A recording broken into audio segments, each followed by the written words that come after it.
de contarles algo. La verdad estoy muy poco informado. En teoría quedó mañana a 19 horas la despedida del pastor en Península. Si sé de algo más o algún cambio, lo paso por el grupo de comunicaciones en el que deberíamos estar todos o casi todos, ¿no? De paso va el reto. Vamos a orar para empezar, sí, antes de abrir la palabra de Dios. Querido Padre que estás en los cielos, qué día tan lindo, gracias Señor también por darnos un día tan impecable.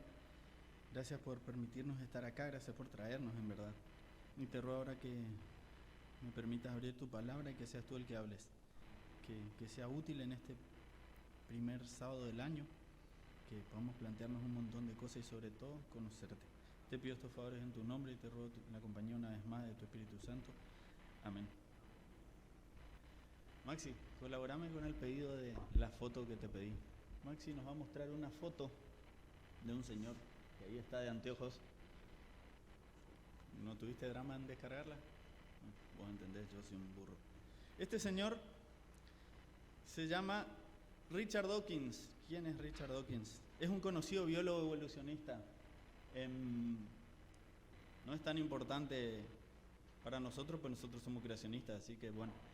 Este señor, escuchen esto, dice que, bueno, escribió varios libros, artículos y videos que abogan al ateísmo. Este señor abiertamente es ateo y él hace y constantemente trabaja para que la gente, de alguna manera, rechace a Dios, ¿sí? Muchas gracias, Ramón. Gracias. Dice que él creó y tiene una fundación que lleva su nombre, si quieren buscarlo, y él inició dentro de la fundación una campaña que se llama el desafío de la blasfemia. Así como nosotros intentamos llevar la palabra de Dios adelante, hay gente que se dedica a hacer lo contrario. Dice que este desafío premia, escuchen esto, qué gracioso, qué picardía también, ¿no? Este desafío premia a los participantes que lo demuestran, que quieren demostrar que... Dice que demuestran a través de videos publicados en YouTube que no creen en Dios. Y fíjense cómo hay grupos que apoyan esto. Gracias, Maxi, por la luz. Dice que hay, aparte hay un grupo llamado, escuchen esto, el Escuadrón de Respuesta Racional. Dice que este grupo invirtió $25,000 en esta campaña para alentar a otros jóvenes a renunciar públicamente en su fe en Dios. Digo, como si no fuera suficiente que los jóvenes y la gente en general tiende a alejarse de Dios, hay gente que invierte moneda, invierte plata y recursos para que los que están en la cuerda floja ya se dediquen a hacer esto, ¿no? Imagino que la mayoría de los participantes de este desafío no tenían ni idea de lo que significa blasfemar. Y según la concepción bíblica, la blasfemia, esta frase está muy buena, es muy reducida, pero es muy, muy práctica, dice. La blasfemia consiste en palabras o conductas perjudiciales para el honor y la santidad de Dios. Bien fácil. Consiste en palabras o conductas perjudiciales para el honor y la santidad de Dios. Y en este resumen tan cortito, podemos entender que mucho de lo que nosotros hacemos, decimos y o pensamos ofende a Dios.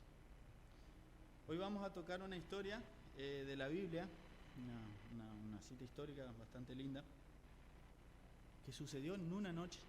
Y me gustó mucho porque es como que es una historia sobrenatural y pasó algo sobrenatural. Vamos a la Biblia. Perdón, antes de seguir, dice, la Biblia asocia la blasfemia con el pecado imperdonable. Dice, Marcos 3:29 dice que todo lo que blasfeme, no dice solo él, todo lo que blasfeme contra el Espíritu Santo jamás será perdonado. Este es un pecado que acarrea consecuencias eternas. Duro, ¿no? Vamos a la Biblia, a donde vamos a leer el texto de hoy. Es conocido y bueno, podemos seguir sacándole un montón de conclusiones. Daniel 5, en el libro de Daniel, el capítulo 5. Cuando lean el título ya van a saber de qué estamos hablando. Les doy tiempo para que busquen y encuentren.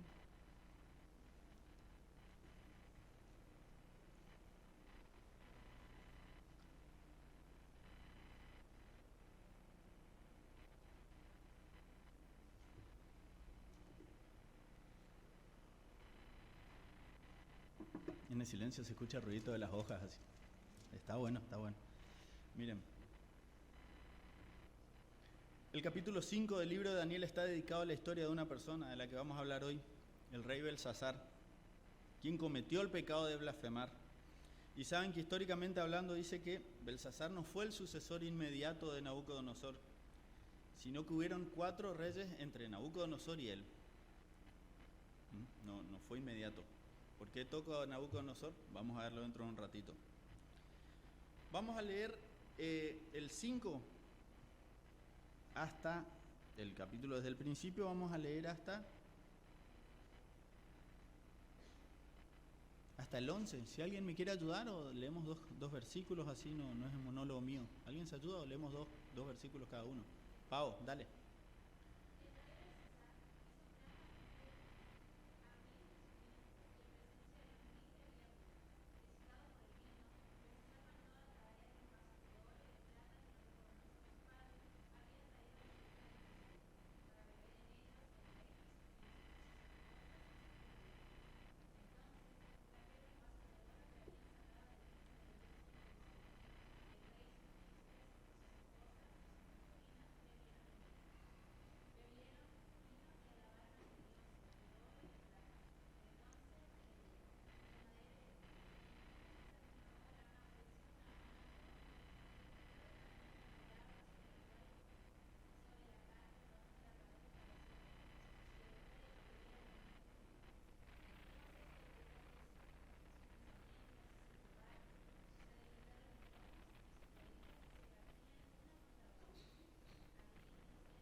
Gracias, Pau. Gracias por la versión distinta a la mía también, ¿no?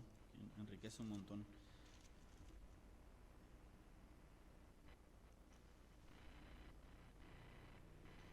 Los eventos del capítulo 5 que leímos hasta ahora tuvieron lugar en la última noche del Imperio Babilónico. Por eso les digo que todo esto que vamos a tocar ahora pasó en una noche, en un rato podríamos decir. Fue en el año 539 a.C. Y esa noche el ejército medo-persa tomó Babilonia.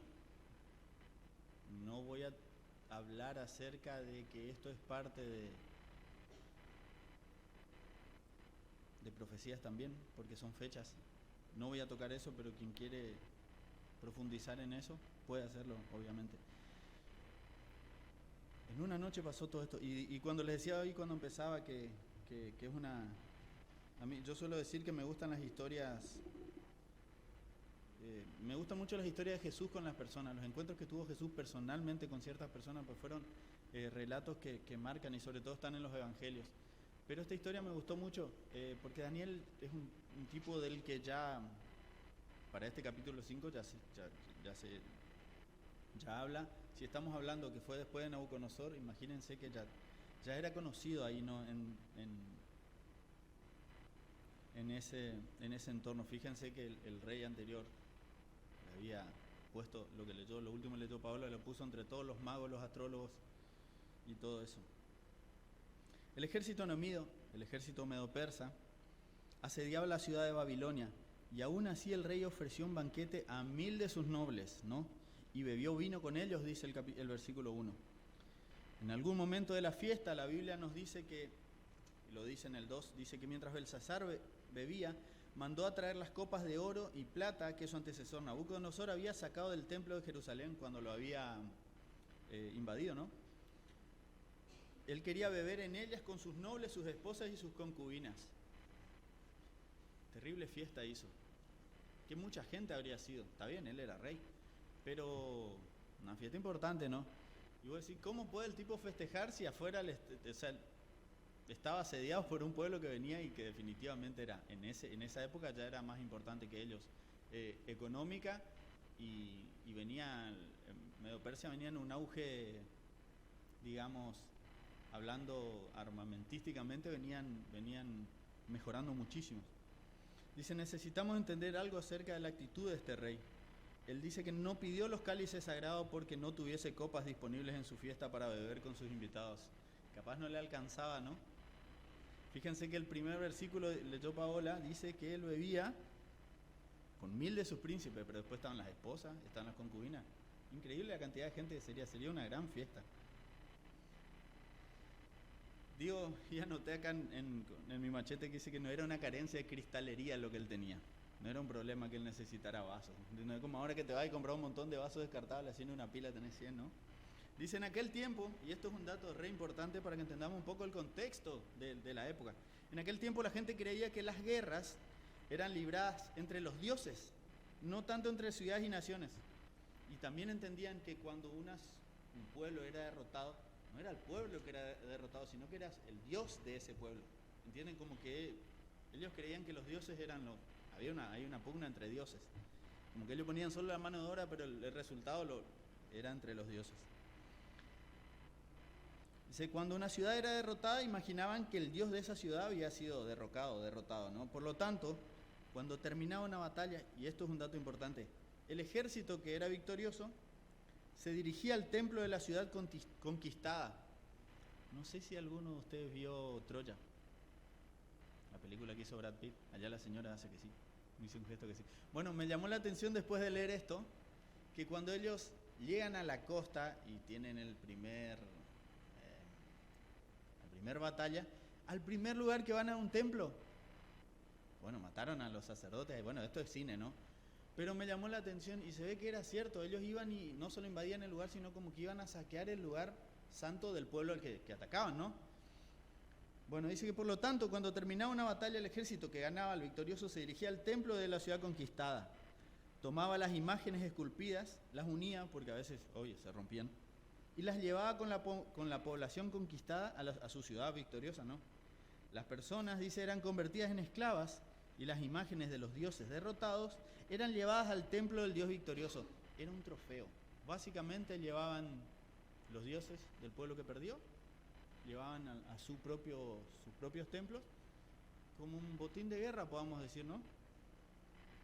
Dice, un ejemplo de esto, ¿saben dónde pueden ver después? Y vamos a buscar, ya que hay mucha gente que tiene su Biblia en la mano. Que alguien busque rapidito 1 Samuel 5. Un poquito más atrás.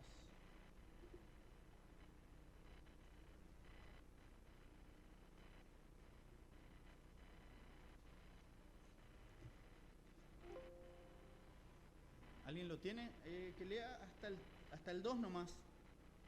El 1 y el 2 de 1 Daniel 5. Dale, Agustín.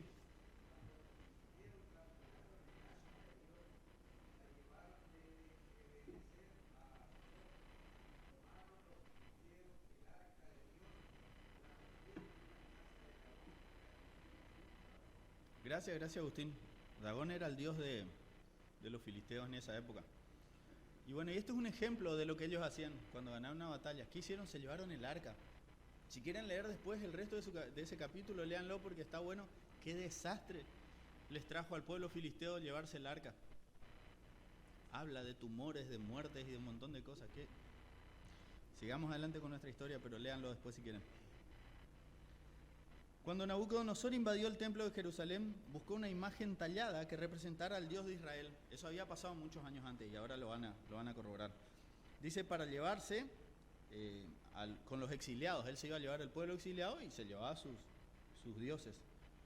Pero acá subrayé algo. Pero como el pueblo de Dios no adoraba imágenes talladas, el pueblo de Dios no adoraba nada. Justamente es lo que Dios constantemente quiso decirle. Adórenme solo a mí, le decía. No a nada, ni a imagen, ni nada, ni el becerro, ni a nada.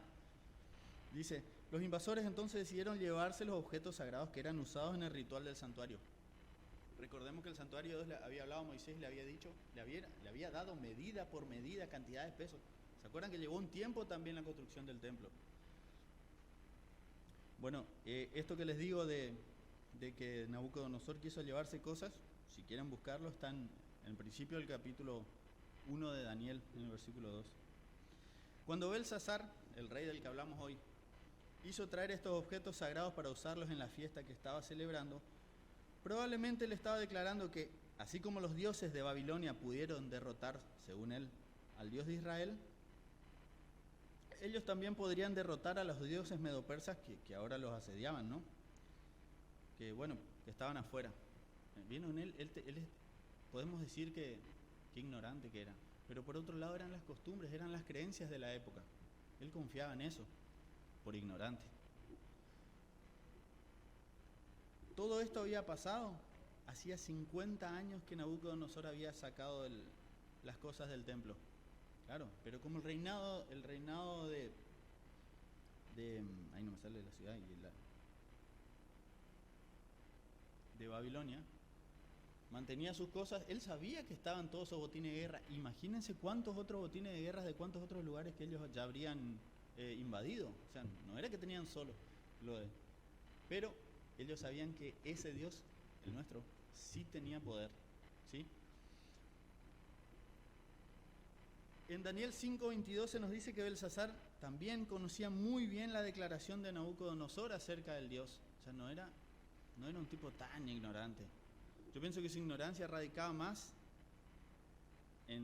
no sé si en la terquedad, no me animo porque la verdad los sentimientos de esta persona no los conozco, la Biblia tampoco los refleja, pero sí las cosas que él hizo, los errores que cometió. Él sabía lo que Nabucodonosor había dicho acerca del Dios de Israel. Dice, esto es palabra de Nabucodonosor, y están acá en Daniel 5:21. El Dios Altísimo gobierna los cielos del mundo y designa a quien Él quiere para que lo gobierne. Probablemente también conocía este rey otras palabras que había dicho Nabucodonosor. Dice, en verdad, esto le dijo Nabucodonosor, le dijo a Daniel, tu Dios es el más grande de todos los dioses. Es el Señor de los reyes. Por lo tanto, yo decreto, y esto se van a acordar, que si alguien, cualquiera sea su raza, nación o lengua, habla en contra del Dios de Sadrach, de Mesach y Abednego, será despedazado y su casa será reducida a un montón de escombros. Fíjense que el rey sabía lo que el antiguo rey le había dicho a Daniel. Sabía lo que su rey había dicho por las cosas bien que ellos habían hecho por creer en el Dios real, ¿no? Pero aún así, el rey de Belsasar, ¿qué hizo? Decidió blasfemar contra Dios, utilizando objetos sagrados para tratar de menospreciar al Dios verdadero. O sea que sí podemos decir, según lo que dice la Biblia, de que él no respetaba a Dios. En ese momento Dios decide en su soberanía dar una lección al rey y a todas las otras personas que estaban presentes en esa fiesta. La palabra dice que mientras bebían en las copas, rindieron culto a sus ídolos de oro, plata, bronce, hierro, madera y piedra. Y de pronto vieron los dedos de una mano humana que escribía sobre la pared blanqueada. Paola, vos leíste la pared blanca. En otra versión dice la pared calada, sé que era pintada con cal, una pared blanca. Del palacio del rey, cerca del candelabro. El propio rey vio la mano mientras escribía y el rostro se le puso pálido del susto.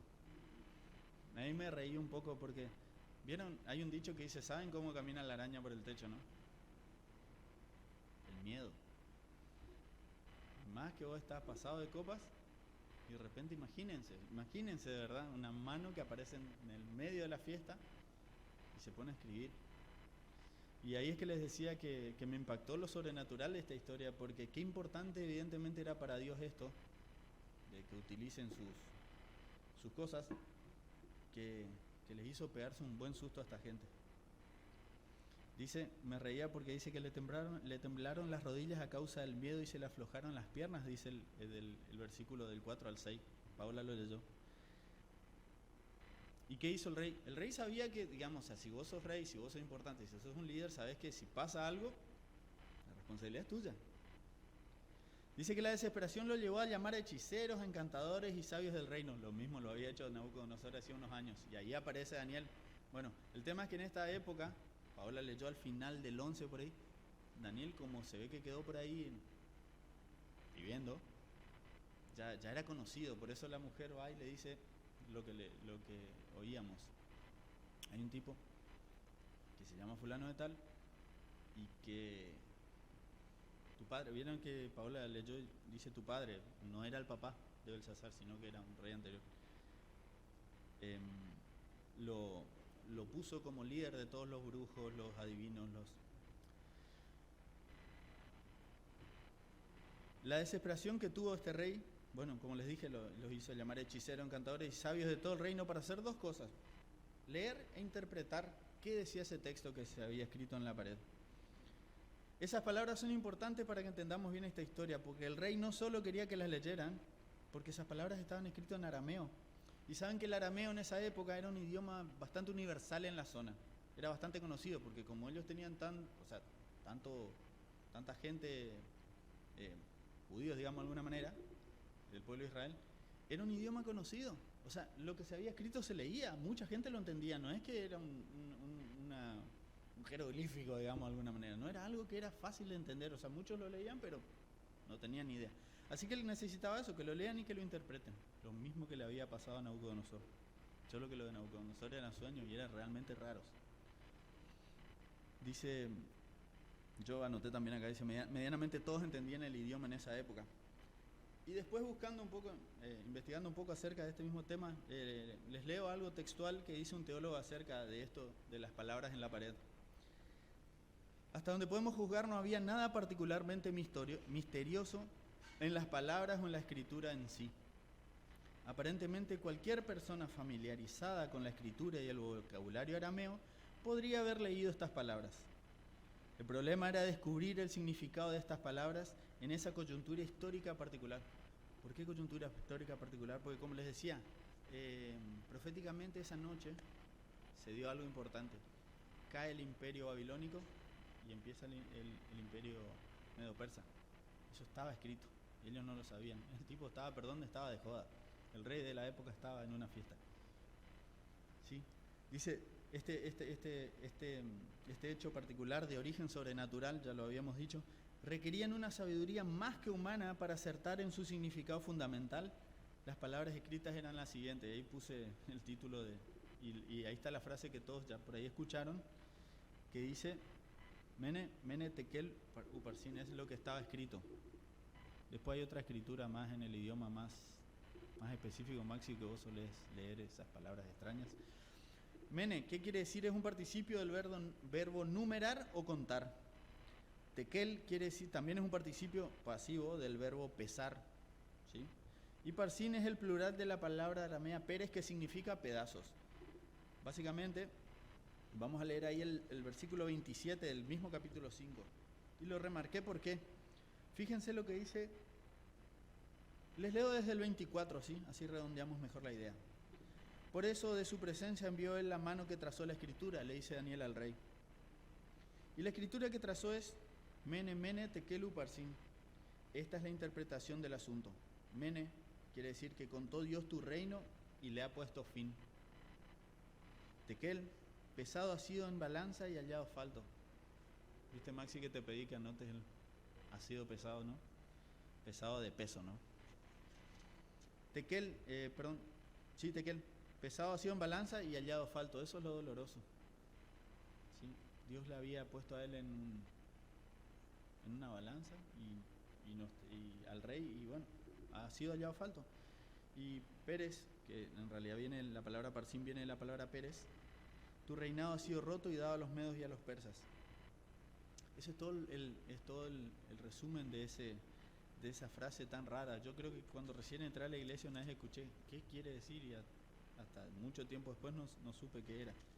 Y era la misma palabra de Dios explicándole al rey que su reinado había sido de alguna manera puesto en una balanza y fue hallado falto. Y yo anoté en mi resumen acá en mi machete que puse duele el 27, porque el 27 dice ha sido hallado falto. Y capaz nosotros saben que no nos toca ser reyes de nada. No. Por eso digo que cuando al rey vio esa mano que escribió en la pared, se puso nervioso porque él era el encargado, él era el responsable de eso. Está bien, él no creía en Dios y todo, pero sabía que siendo rey era importante. Así que pienso hoy en nosotros qué nos toca, o sea, en qué fuimos responsables. Hoy hablaban de responsabilidades, de qué te toca, de qué te hiciste cargo, ¿sí? Y está bueno que pensemos ese, si después Dios en algún momento va a decir, fue pesado lo que hiciste y fue hallado bueno, o fue hallado falto. Dice que si el texto podía leerse, ¿por qué el rey necesitaba la ayuda de Daniel? Mis sabios y brujos han intentado leer las palabras escritas en la pared y explicarme su significado, pero no pueden. En otras palabras, los sabios podían leer, pero no podían interpretar el mensaje que Dios había escrito en la pared. Y para eso se había llamado a Daniel, porque él podía interpretar lo que otros solo podían leer. Y saben que hoy en el tiempo en el que nos toca vivir, estamos viviendo algo parecido. No es muy distinto que eso. ¿Saben por qué?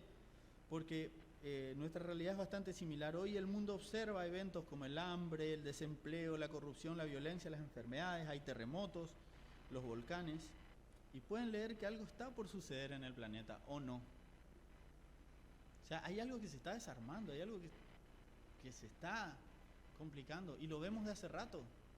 Solo que hay cosas que se van dando paulatinamente, que como que inverosímil, no te das cuenta, y hay cosas que se dan muy fuerte, muy de golpe.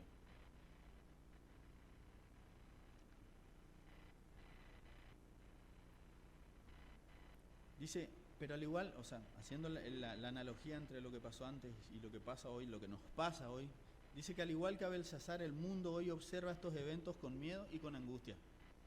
Dijimos que Belsasar le temblaban las rodillas, imagínense las dos rodillas pegándose una contra otra, la cara le quedó pálida, qué susto se pegó.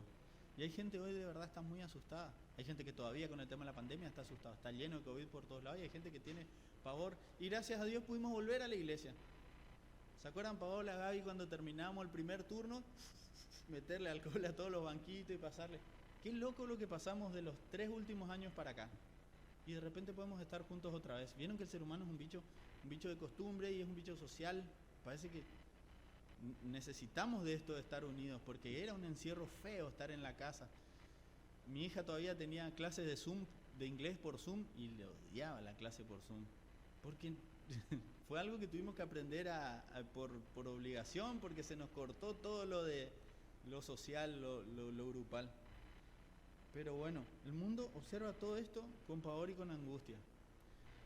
Por eso, Dios llama a sus siervos a interpretar lo que el mundo solo puede leer. Este es un llamado para nosotros, anunciar que lo que el mundo ve con desesperación para nosotros, lo vemos lo vemos con esperanza. ¿Es así? Todas las señales que aterrorizan al mundo hoy son en realidad anuncios de que nuestra salvación está por llegar. Debemos anunciar que este mundo no va a terminar ni con la pandemia, ni con una guerra mundial o con un desastre natural. Ojo, nosotros vivimos, y ya lo he dicho una vez y lo sostengo, nosotros vivimos cómodos, vivimos en un lugar en el que vivimos bien. Acá no tenemos terremotos, no tenemos tormentas fuertes, no tenemos problemas de agua, toco madera. Vieron que hay un montón de cosas que acá nosotros no padecemos. Hay otros lugares donde tirás un vaso de agua y la gente te quiere matar porque no sabemos el valor que para otros tiene. Nosotros acá vivimos bien. Debemos anunciar a este mundo, bueno, que no va a terminar con pandemia, con guerra, con un montón de cosas, sino con el grandioso, amén por esto, y el glorioso regreso de Jesús a esta tierra para llevarnos a esa vida eterna de la que le hablaba Gaby recién a los chicos. Quizá este mensaje para nosotros, los que venimos a la iglesia, sea común, pero para la mayoría de la humanidad este es desconocido y marcará la diferencia entre la vida y la muerte. Nosotros por ahí tenemos la costumbre de que tanto se habla de esto que para nosotros como que ya está incorporado, ¿no? Como que ya está, desde chiquito venimos a la iglesia y estamos tan acostumbrados a escuchar que Jesús va a venir que capaz hasta le restamos importancia. Ojo, ¿sí? Y si volví a notar acá qué fuerte esta frase, y la vuelvo a leer, quizá este mensaje, el de la vuelta de Jesús, el de la segunda venida de Jesús, sea común para nosotros, pero para la mayoría de la humanidad es desconocido y marcará la diferencia entre la vida y la muerte. Y si hay cosa a la que el ser humano se aferra es a la vida.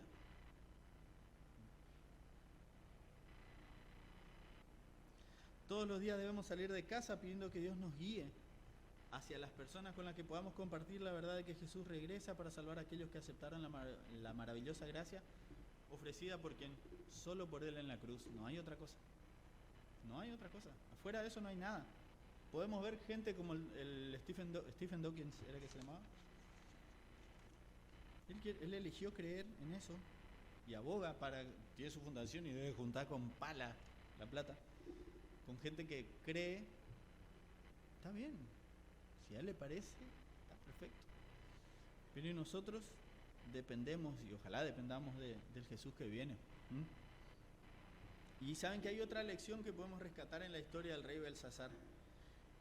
Probablemente el rey nunca haya escuchado de Daniel, porque lo grosso de Daniel, lo importante había sido con Nabucodonosor, ¿no? Ahora, ¿qué pasó? Su esposa le dijo, mirá, hay un muchacho que te va a poder interpretar ese texto, así como interpretó los sueños del rey anterior.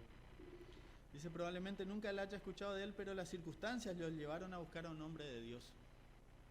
Y si hay otra gente fuera en el mundo con miedo, con algún susto por algún motivo, y nos busca a nosotros, porque como decíamos hoy en la escuela sabática, si sos cristiano se tiene que notar. No es que, voy a tratar después de 30 años que se vea un poquitito que soy cristiano. No, se tiene que notar. Pienso que hasta tenemos que sentir nosotros la obligación, ¿para qué estoy acá adentro viniendo un montón? ¿Para calentar banquitos? Si en 3 semanas soy igual que cualquier otra persona. Se tiene que notar, se debe. Amén de nuestro carácter, como decía Olga hoy, nosotros tenemos que menguar totalmente, porque donde yo pongo la parte humana, está terminado. Ya nos equivocamos. Es recontra difícil. Que prime la voluntad de Dios en nosotros. No digo imposible, pero es rarísimo. Si nosotros nos permitimos, hasta en eso Dios es zarpado de capo. Disculpen que lo diga así. Nos quiere tanto que nos deja que elijamos. Y ahí está la lección nuestra. Si nos equivocamos y elegimos bien. Hay gente como Belsasar que tuvo que recurrir a personas para que le ayuden a tener una interpretación profética de los eventos de ese día. Fíjense que todo esto de lo que hablamos pasó en un día, en una noche. Imagino que fue una fiesta, fue a la noche. De la misma manera, lo que está sucediendo en el mundo está abriendo corazones que previamente estaban endurecidos. Remarqué algo acá que dice, quizás haya un vecino tuyo que alguna vez se burló de tu creencia, de tu corbata al sábado a la mañana, que hoy necesite que le demuestre que hay paz en un mundo quebrantado. Es posible. Capaz una compañera tuya en la universidad que no veía lógica en tu fe, hoy necesita una oración y una palabra bíblica de consuelo para ayudarla a comprender que Dios está al control. ¿Cuántos de los que estamos acá creemos que Dios está al control? Es creer o reventar. Es creer o reventar, porque si no confiamos estamos perdiendo el tiempo. Perdiendo el tiempo, porque todos podemos decir, cada uno haciendo lo que siempre lo digo, haciendo un balance del año que terminó y empieza un año nuevo que no se escribió todavía, no hicimos nada de lo que nos va a pasar. De todo lo que sí pasó ya no hay cambio, no hay vuelta atrás. Bueno, empezamos a juntar los pedacitos de lo que dejó el año anterior para ver qué nos sirve. Si fue tropiezo, no pasemos más por ahí, no hagamos lo mismo. El ser humano lo único que se equivoca siempre es lo mismo. El perro no cae en el mismo pozo, los gatos no, los animales no caen por el mismo error. El ser humano sí, como que si nos gustara, ¿no? Así que aprovechemos estas circunstancias. El otro día me fui a comprar algo, el sábado no fue el sábado, fue un día esto de la semana. Y venía por ahí también, vení con el auto tranquilo de noche y ¡buah! Sale la autobomba de los bomberos ahí también, venía atrás mío. Me pegó un susto porque el camión grande salió atrás mío, pero prendió la sirena 20 metros atrás mío y suena zarpado, mente fuerte. Bueno, me corrí y encima fui pegando la vuelta a la cuadra que justo iba a doblar y como que el camionero iba atrás mío. Claro, él estaba encarando hacia mi barrio porque yo no sabía, pues estaba como a 2 kilómetros. Y al final era alguien en mi cuadra. Y llego todos los vecinos en la calle así. Pero ¿saben qué se prendió? Parece una anécdota sencilla, pero se prendió el pilar de luz de una casa. No la que está enfrente, sino como 4 o 5 cuadras, pero la vereda enfrente de mi casa. Y estaban todos los vecinos. Uno estaba lleno de polvo, le metió el matafuego al auto. Y lo gracioso es que se prendía otra vez. Y le apagaba y ¡puf! Se prendía otra vez. Bueno, cuestión que tuvieron que llamar a los bomberos. Y lo bueno también es que ya estaba la camioneta de EMSA. Pues fue un problema eléctrico y que fue ahí. Pero yo llegaba con la cena y le digo a mi señora de alma, le digo, vayan comiendo ustedes, me voy a poner cara linda, no cara linda, pero ya si sirvo, si puedo ayudar en algo. Estaban todos los vecinos, ya había sido solucionado el problema. Pero son momentos en los que puedes dar una mano, porque la verdad había una necesidad real en ese momento y ya estaba mi vecino de enfrente, que él es el primero en saltar, un tipazo. Y estaba Julio lleno de polvo a veces encima porque él había gastado los 2 matafuegos de su auto en apagar el fuego del medidor de otra vecina. Pero es cierto que hay gente por ahí que capaz sí te ve salir el sábado a la mañana o sabe que el sábado todo el día no estás y capaz piensa que estás loco, rayado, loco. Debería tenernos sin cuidado. Mucho tiempo yo tuve vergüenza. Pero esa diferencia va a llegar un momento que esas personas van a estar sensibles por algo y se te van a acercar. ¿Por qué? Porque te notan distinto. Y es la idea, deberíamos ver eso. No nos equivoquemos. Dios ha utilizado los difíciles acontecimientos de los últimos años para abrir corazones endurecidos y despertar necesidades en mentes que se creían suficientes. Ojalá este hombre, del que hablábamos recién, no se acuerdan mucho porque lo que el tipo hace para nosotros no tiene sentido, pero ojalá esta gente que piensa esto se dé cuenta que está equivocado, porque va a llegar un momento que todos vamos a rendir cuenta de lo bien que hicimos, de lo mal que hicimos y qué fue el motivo que nos hizo tomar esas decisiones, ¿sí? Por otro lado también pienso, y alguien puede decir, qué picardía que para Dios haya sido solemne, importante y valioso los utensilios del templo. Evidentemente sí lo eran, ¿sí? Porque él quería darle una lección a ese rey. Lo que Dios había bendecido, por más de que el templo ya no estuviese en ese lugar armado, seguía siendo valioso para él. Y puse eso de por qué Dios es celoso con sus cosas. Los utensilios del templo habían sido consagrados para su causa. Y como habíamos dicho hace un rato, a Moisés le había mostrado y le había dicho que hicieran todas las cosas, armado y creado las cosas del templo al modelo que él le había mostrado, ¿no? Y a modo de cierre, ya que nosotros aprendamos, entre tantas cosas que podemos aprender de esta historia, que aprendamos de las dos personas. Del caso de Belsasar, él era responsable por un pueblo, no era el pueblo de él, pero él se sintió responsable cuando lo que se escribió en la pared no lo entendía y buscó la manera de que alguien se lo explique. Si nos toca ser esa persona que puede explicarle a cualquier otro algo, o simplemente una oración, una oreja, un hombro, a veces, pues hay gente que por ahí no te quiere contar nada, pero no te quiere que le des una solución, pero simplemente quiere que le escuches. Estemos ahí. Que sepamos nosotros también cuidar, honrar y respetar las cosas de Dios, ¿sí? Y darles el valor y la importancia que éstas merecen. Pero por sobre todo que ese respeto sea un compromiso y marque un antes y un después, de verdad definitivo, en nuestra relación con Dios, porque Él está pronto y saben que nos va a dar por inocente a quien blasfeme en contra de su nombre. Me da miedo porque hablaba con Joaquín acá atrás. Mucho le pedí perdón a Dios esta semana porque sí me he equivocado en cosas que dije, que hice o que sigo haciendo. A veces uno pierde el rumbo y Dios reclama una adoración solo para Él y no para nadie ni para nada más. La Biblia está llena de un montón de historias que nos hacen volver a nuestro lugar y hay cosas que podemos blasfemar, como anoté acá, en contra de su nombre, sea con actos o pensamientos. Ojo, porque puede que la corbata nos muestre un buen tipo hoy y la cabeza está re sucia. Que cuando Dios sopese, nuestros actos y nuestra fe podamos oír lo contrario que oyó Belsasar. que lo que hayamos hecho, como hayamos vivido, la familia por la que nosotros nos tocó ser parte de la iglesia, de la que nos tocó tener alguna responsabilidad, falla sin falta. Capaz con errores, hoy lo decía Lali, cuesta, lo dijo Pato también, es re difícil llevar los 10 mandamientos, cuesta, pero tampoco me resuma lo que decía Zulma. Sí, el pecado está en mí, pero no voy a vivir pensando, sí, soy pecador y soy de carne, voy a vivir equivocándome. No, debo tratar de pensar como Él quiere que piense y despojarme de lo malo como sea. Él me va a ayudar, no hay duda de eso. No hay duda de eso.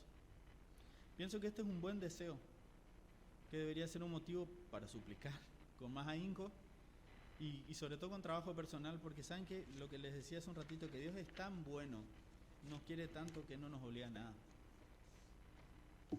No nos obliga ni a que le creamos, ni que...